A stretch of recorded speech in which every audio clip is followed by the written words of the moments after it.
प्रिय विद्यार्थियों नमस्कार। आप सभी का स्वागत है।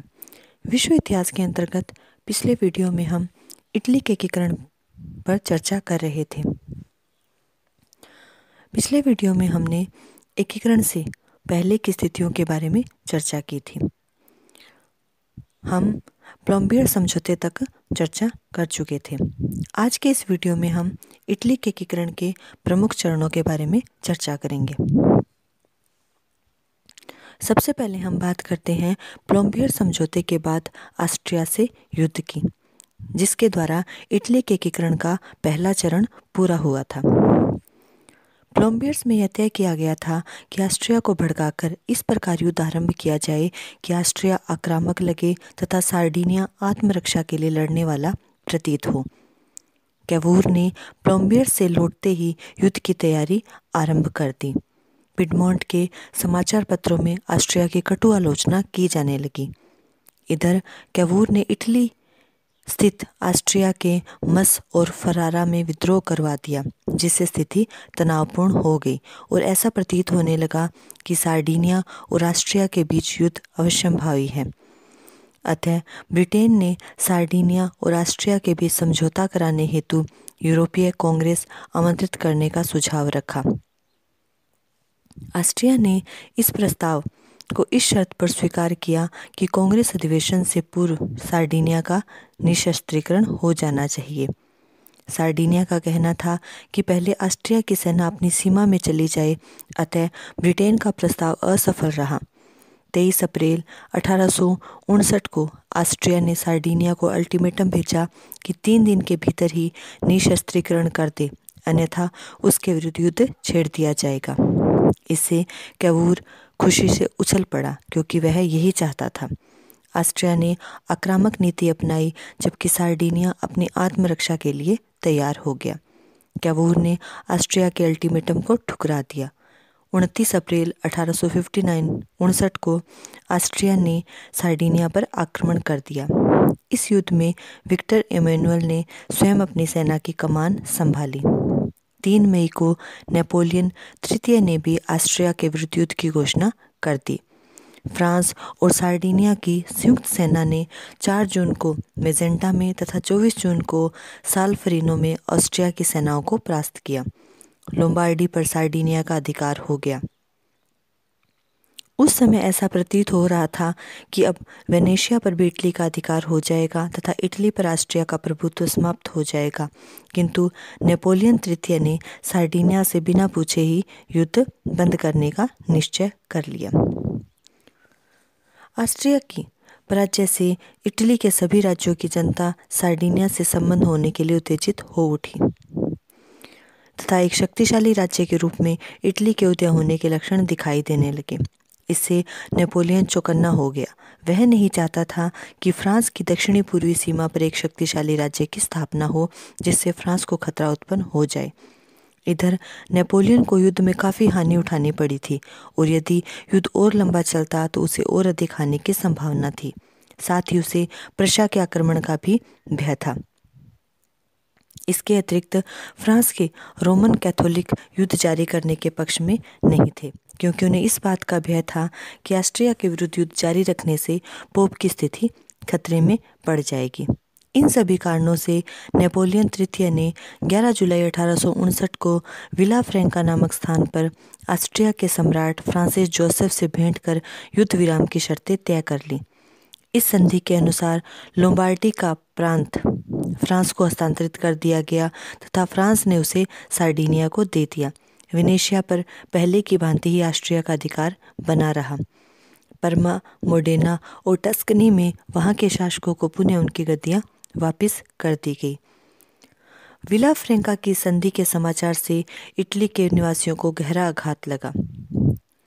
कैवूर तो इससे आग बबूला हो उठा।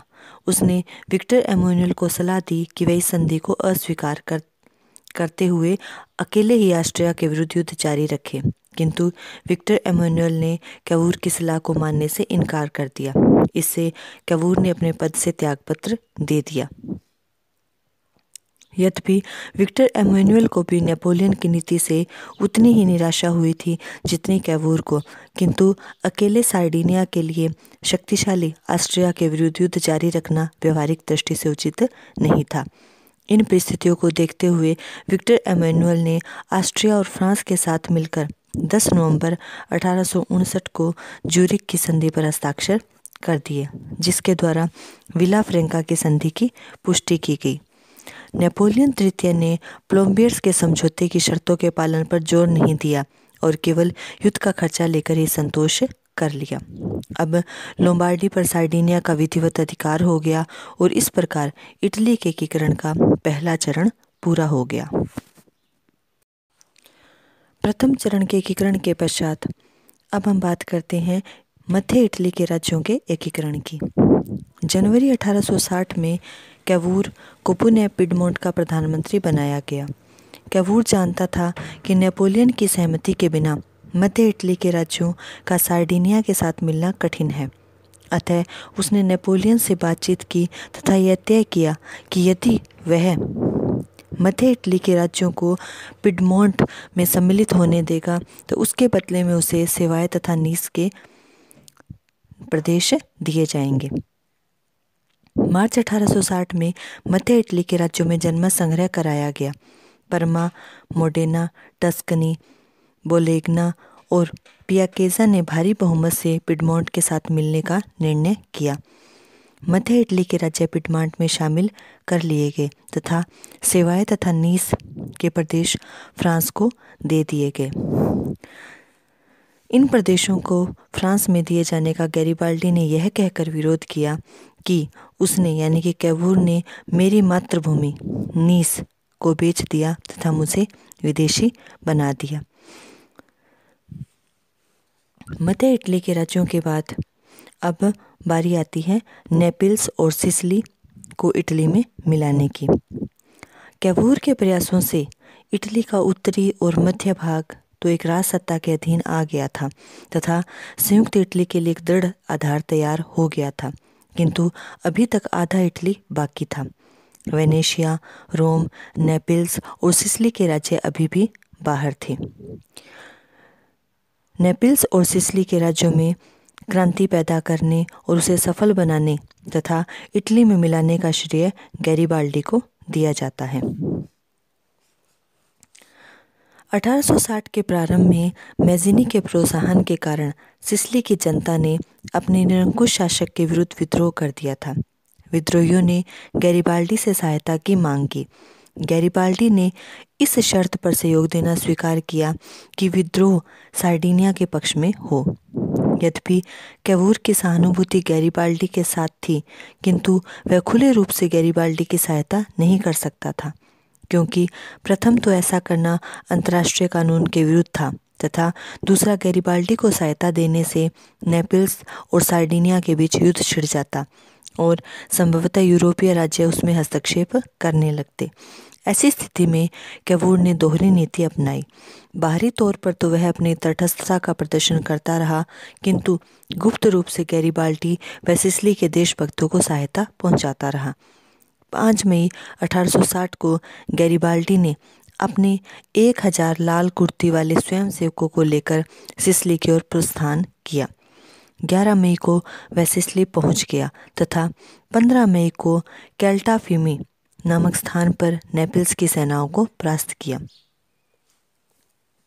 27 मई को उसने पेनारेमो पर अधिकार कर लिया तथा जून के अंत तक सिसिली पर गैरिबाल्डी का अधिकार हो गया। गैरिबाल्डी ने अपने आप को सिसिली का अधिनायक घोषित कर दिया। सिसिली पर अधिकार हो जाने के बाद गैरिबाल्डी ने 19 अगस्त 1860 को नेपल्स के मुख्य भाग रेगियो डी कैलेब्रिया पर आक्रमण कर दिया। 21 अगस्त को उसने रेगियो पर सरलता से अधिकार कर लिया। रेगियो से गैरिबाल्डी नेपल्स की ओर बढ़ा। नेपल्स के शासक फ्रांसिस ने सभी राज्यों से सहायता की मांग की, किंतु उसे कहीं सहायता नहीं मिली। अतः 6 सितंबर को फ्रांसिस वहां से भाग खड़ा हुआ और नेपल्स के पूरे राज्य पर गैरिबाल्डी का अधिकार हो गया। नेपल्स की जनता ने उसका भव्य स्वागत किया। गैरिबाल्डी ने अपने आप को नेपल्स का अधिनायक घोषित कर दिया। इस प्रकार सिसिली व नेपल्स भी इटली के अधीन आ गए। सिसिली और नेपल्स पर अधिकार हो जाने के पश्चात अब पोप के राज्य पर अभियान किया गया। नेपोलियन की ओर से आश्वासन मिलने के बाद 11 सितंबर 1860 को सार्डिनिया की सेनाओं ने पोप के राज्य पर आक्रमण कर दिया। 29 सितंबर को आम्बिया और मार्चेस पर सार्डिनिया का अधिकार हो गया। इधर गैरिबाल्डी भी रोम की ओर आगे बढ़ रहा था, किंतु रास्ते में नेपल्स के शासक फ्रांसिस की सेनाओं ने उसका रास्ता रोक लिया, जिससे वह कई दिन तक आगे नहीं बढ़ सका। उधर इटली की संसद के निर्णय अनुसार नेपल्स, सिसिली व पोप के जीते हुए प्रदेशों में जनमत संग्रह कराया गया तथा अक्टूबर 1860 के अंत तक सभी क्षेत्रों की जनता ने उत्तरी इटली के राज्य में शामिल होने का निर्णय किया। गैरिबाल्डी को देश सेवा के लिए अनेक पुरस्कार स्वरूप सम्मान व उपाधियां देने का प्रस्ताव हुआ, किंतु उसने आदरपूर्वक किसी भी प्रकार का सम्मान या उपाधि लेने से इनकार कर दिया। उसने कहा कि देश सेवा स्वयं एक पुरस्कार है और मुझे कोई दूसरी चीज़ नहीं चाहिए। फरवरी 1861 में ट्यूरिन में इटली की प्रथम संसद की बैठक हुई, जिसमें रोम और वेनेशिया को छोड़कर समस्त इटली के प्रतिनिधि शामिल हुए। विक्टर एमेनुएल को विधिवत इटली का शासक स्वीकार किया गया। संसद ने कैवूर का यह प्रस्ताव स्वीकार किया कि रोम की राजधानी इटली होनी चाहिए। कुछ समय बाद ही 6 जून 1861 को कैवूर की मृत्यु हो गई। वह महान देशभक्त इटली का पूर्ण एकीकरण देखने के लिए जीवित न रह सका, क्योंकि रोम और वेनेशिया के बिना इटली का एकीकरण अभी अधूरा था। कैवूर की मृत्यु से इटली के नए राज्य को बड़ा आघात लगा। विक्टर एमेनुएल को हर वर्ष एक नया प्रधानमंत्री नियुक्त करना पड़ता था, क्योंकि किसी भी प्रधानमंत्री को अधिक समय तक संसद का समर्थन प्राप्त नहीं रहता। इसके अतिरिक्त इटली के कुछ क्षेत्रों के लोग पिडमांट, सार्डिनिया की प्रधानता से द्वेष रखते थे तथा इटली के निर्वासित शासक अपनी सत्ता पुनः ग्रहण करने हेतु षड्यंत्र कर रहे थे। ऐसी परिस्थिति में विक्टर एमेनुएल ने बड़े धैर्य से काम लिया। प्रशा का चांसलर बिस्मार्क ऑस्ट्रिया को जर्मनी से निकालना चाहता था। इटली के राजनीतिज्ञ इस स्थिति का लाभ उठाकर वेनेशिया प्राप्त करना चाहते थे। बिस्मार्क भी इटली से मित्रता करने का इच्छुक था। अतः अप्रैल 1866 को इटली और प्रशा के बीच संधि हुई, जिसके अनुसार प्रशा और ऑस्ट्रिया के युद्ध में प्रशा को इटली सैनिक सहायता देगा तथा बदले में उसे वेनेशिया मिलेगा। 14 जून 1866 को प्रशा व ऑस्ट्रिया के बीच युद्ध आरंभ हो गया तथा इटली ने भी ऑस्ट्रिया के विरुद्ध युद्ध की घोषणा कर दी। युद्ध में ऑस्ट्रिया की सेना ने इटली की सेनाओं को परास्त कर दिया, किंतु सेडोवा में प्रशा की सेना ने ऑस्ट्रिया को पूर्ण रूप से पराजित कर दिया। बिस्मार्क ने ऑस्ट्रिया से प्राग की संधि की, जिसके द्वारा वेनेशिया इटली को दिलवा दिया। इस प्रकार इटली को वेनेशिया मिल गया। अब केवल रोम का मिलना बाकी था। इसके 4 वर्ष बाद जर्मनी का एकीकरण पूर्ण करने के लिए बिस्मार्क को फ्रांस से युद्ध करना अनिवार्य हो गया। इस अवसर पर नेपोलियन तृतीय ने प्रशा के विरुद्ध इटली और ऑस्ट्रिया से मित्रता का प्रस्ताव किया, किंतु विक्टर एमेनुएल ने तटस्थता की नीति अपनाई। 1870 को फ्रांस और प्रशा के बीच युद्ध आरंभ हो गया। अतः नेपोलियन को रोम से अपनी सेना बुलानी पड़ी। सीडान के युद्ध में नेपोलियन को अपने 83,000 सैनिकों के साथ प्रशा के समक्ष आत्मसमर्पण करना पड़ा। इसकी सूचना मिलते ही विक्टर एमेनुएल ने अपने सेनापति के नेतृत्व में 60,000 सैनिक रोम पर आक्रमण करने के लिए भेज दिए। 29 सितंबर 1870 को रोम पर इटली का अधिकार हो गया। रोम में जनमत संग्रह कराया गया, जिसमें रोम के नागरिकों ने इटली में शामिल होना स्वीकार कर लिया। फलस्वरूप रोम को इटली में मिला लिया गया तथा उसे संयुक्त इटली की राजधानी बनाया गया। 2 जून 1871 को एक भव्य जुलूस के साथ विक्टर एमेनुअल ने रोम में प्रवेश किया। इस प्रकार एक दीर्घकालीन संघर्ष के बाद मैज़िनी के नैतिक बल, गैरिबाल्डी की तलवार, कैवूर की कूटनीति और विक्टर एमेनुअल की समझदारी तथा व्यवहारिक बुद्धि तथा असंख्य देशभक्तों के बलिदान से इटली का एकीकरण पूर्ण हुआ। एकीकरण के बाद यह समस्या हुई कि इटली राज्य और पोप के बीच क्या संबंध हो। रोम अब संयुक्त इटली की राजधानी थी तथा पोप भी वहीं रहता था। अतः एक ही नगर में 2 सत्ताएं थीं, जिनके पारस्परिक संबंधों की समस्या थी। 1871 में इटली की संसद ने इस समस्या को हल कर दिया। संसद ने एक कानून लॉ ऑफ पैपल गारंटीज पारित किया। इस कानून के अनुसार पोप का निवास स्थान और उसके चारों ओर का कुछ क्षेत्र पोप को दे दिया गया। इस क्षेत्र पर पोप की सर्वोच्च सत्ता स्वीकार की गई। पोप की स्थिति एक स्वतंत्र शासक के समान रखी गई। इस क्षेत्र में इटली का कोई कानून लागू नहीं होना था तथा इटली राज्य का कोई कर्मचारी इस क्षेत्र में प्रवेश नहीं कर सकता था।